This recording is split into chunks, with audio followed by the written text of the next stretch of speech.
বলতে শোনা যায় যে দৈনিক কেহ যদি ২০ বার মৃত্যুকে স্মরণ করে তাহলে সে শহীদের মর্যাদা লাভ করবে।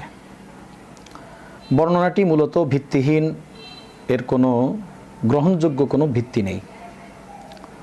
তবে সহিহ বর্ণনাতে যেমন সৈয়দুনা আবু হুরায়রা রাদিয়াল্লাহু তাআলা আনহু এর সূত্রে নাসাই শরীফ, ইবনে মাজাহ শরীফ ও তিরমিজি শরীফে এসেছে, রাসূলুল্লাহ সাল্লাল্লাহু আলাইহি ওয়াসাল্লাম ইরশাদ করেছেন, আকসিরু যিকরা হাযিমিল লাজ্জাত, তোমরা স্বাদ বিনাশকারী তথা মৃত্যুকে অধিক পরিমাণে স্মরণ করো।